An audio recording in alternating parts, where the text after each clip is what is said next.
Reels वाली बहू।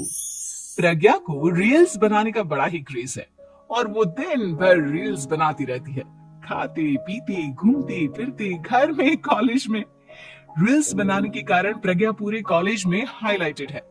जहां उसके रील्स सभी को पसंद आते हैं, वहीं मनीषा चिंता में डूबी रहती है। एक रोज जब खाते हुए प्रज्ञा रील्स बना रही होती है, तब मनीषा कहती है, एक मिनट भी चैन नहीं है इस लड़की को। यह नहीं कि खाना तो आराम से खा ले, लेकिन नहीं, अरे थोड़ी देर रील्स नहीं बनाओगी तो आसमान नहीं टूट पड़ेगा। अरे मम्मी, इसी को तो कहते हैं डिटर्मिनेशन। तुम नहीं समझोगी ये सब। भगवान, इस लड़की को सद्बुद्धि दे। जब देखो तब टेढ़ा बाका मुंह बनाती रहती है।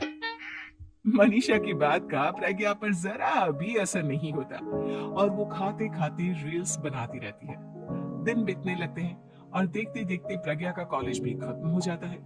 आए दिन कोई ना कोई मनीषा को प्रज्ञा की शादी करवाने का सुझाव दी जाता है। सब ठीक ही कहते हैं, प्रज्ञा की शादी कर देनी चाहिए। अपने घर के काम काज में व्यस्त हो जाएगी तो खुद ही ये रील्स और नाच गाना बंद हो जाएगा। मनीषा और प्रेम प्रज्ञा के लिए एक अच्छा लड़का ढूंढने लगते हैं और तभी विकी का रिश्ता प्रज्ञा के लिए आता है, जिसने प्रज्ञा को उसकी रील्स देखकर पसंद कर लिया था।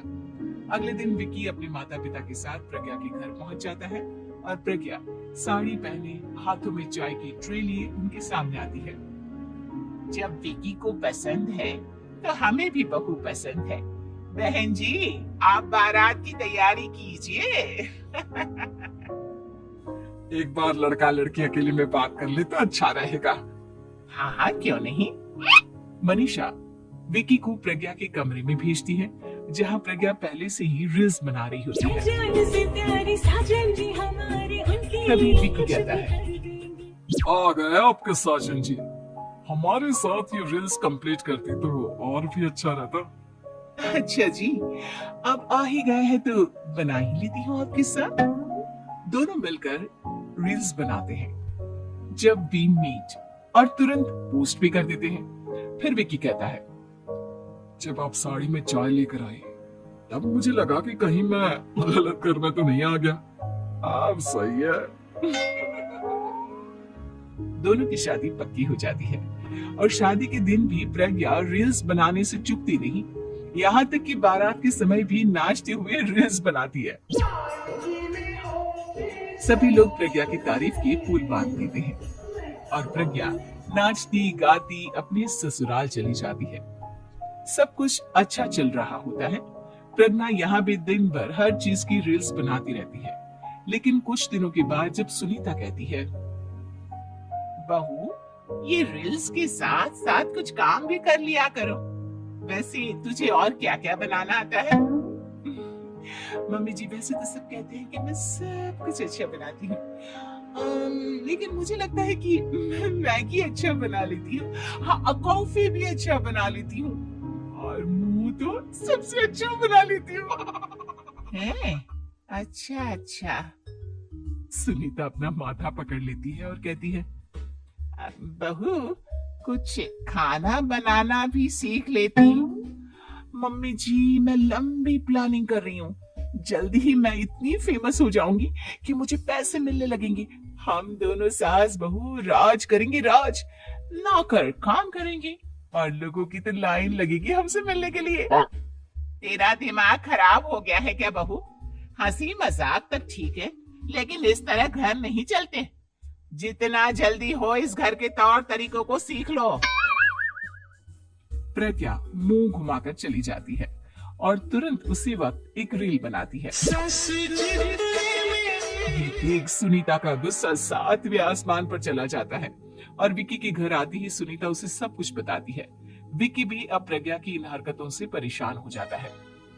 तुम टेंशन मत लो मम्मा, मैं देख लूंगा। विकी कमरे में जाता है तो देखता है कि प्रज्ञा रील्स बना रही है।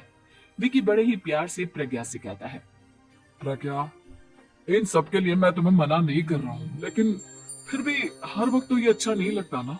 समझने की कोशिश करो, मुझे भी तुम्हारा थोड़ा वक्त चाहिए। मैं जब ऑफिस से आता हूँ तो मुझे समय देने की जगह इसी में लगे रहते हो। तुम ज्यादा ही सोच रहे हो। तुम भी मेरे साथ रील्स बनाओ ना, तुम्हें भी बहुत अच्छा लगेगा। तुम्हें इज्जत से कोई बात समझ में नहीं आती क्या? दिमाग खराब हो गया है तुम्हारा इस चकाचौंध से। अगर तुमने अपना रवैया नहीं बदला तो मैं तुमसे दूर चला जाऊंगा। तुम ही रिश्ता लेकर आए थे, मुझे लड़कों की कमी नहीं थी और ना आज है। विकी दरवाजा पटक कर चला जाता है। धीरे धीरे विकी प्रज्ञा से दूर होता जाता है। एक रोज मनीषा प्रज्ञा के ससुराल उससे मिलने जाती है। तब सुनीता उससे कहती है, बहन जी अब आई है तो कुछ दिन यहाँ रहकर जाइएगा, आप ही का घर है। हाँ मम्मी, बहुत दिन हो गए तुम्हारे साथ एक भी रील नहीं बनाई मैंने। प्रज्ञा तुरंत अपने फोन में रील्स ऑन कर लेती है। ये सब मुझसे नहीं होगा। तेरा ये भूत अभी तक नहीं उतरा क्या? बहन जी आप कुछ कहती नहीं क्या इसे? जब आप ही कुछ नहीं कर पाई तो मैं कर ही क्या सकती हूँ, सास तो वैसी ही बदनाम है। शाम को घर की लाइट चली जाती है और मनीषा प्रज्ञा से कहती है, मेरे घुटनों में बहुत दर्द हो रहा है, तू लाइट का कुछ इंतजाम करना बेटा। अच्छा कैंडल जला देती हूँ मम्मा। प्रज्ञा गाते हुए कैंडल जलाती है और खिड़की के पर्दे के पास रख देती है। मनीषा जिसे बहुत दर्द हो रहा है वो सो जाती है और प्रज्ञा हमेशा की तरह अपने रील्स में लग जाती है। उधर कैंडल की वजह से पर्दा आग पकड़ लेता है और मनीषा के कमरे में आग लग जाती है। बचाओ, कोई है बचाओ। सभी भागते हैं और विकी कमरे की आग बुझाने में लग जाता है, लेकिन तब तक मनीषा आधी जल चुकी थी। मनीषा की हालत देख प्रज्ञा रोने लगती है। विकी मनीषा को तुरंत हॉस्पिटल ले जाता है और उसे एडमिट कराता है। विकी प्रज्ञा से कहता है, देख लिया ना, तुम्हारे इस नाच गाने की वजह से आज तुम्हारी माँ की जान जाते जाते रह गई। अब पता नहीं तुम और क्या चाहती हो। उधर डॉक्टर कहते हैं, इनकी हालत बहुत नाजुक है, आधे से ज्यादा जल चुकी है। प्रज्ञा रोती हुई मंदिर में जाती है और भगवान के आगे जाकर कहती है, भगवान मेरी माँ को ठीक कर दो, मैं कसम खाती हूँ हाथ से ये रील्स बनाना छोड़ दूंगी, बस मुझे मेरी माँ वापस मिल जाए। 2 दिन बीत जाते हैं और मनीषा खतरे से बाहर आ जाती है। पेशेंट अब ठीक है, आप लोग उनसे मिल सकते हो। सब कोई मनीषा से मिलता है और प्रज्ञा सबके सामने अपना फोन तोड़ देती है। मुझे माफ कर दो मम्मा, मैंने तुम लोगों की बातों को नजरअंदाज किया। बेटा कोई भी चीज जरूरत से ज्यादा खराब है। मैंने तुम्हें रील्स बनाने से कभी मना नहीं किया, लेकिन हर वक्त एक ही चीज तो सही नहीं है। मैं समझ गई हूँ मम्मा, आई एम सॉरी। प्रज्ञा उस दिन से रील्स बनाना छोड़ देती है और पूरी तरह से अपने घर में लग जाती है।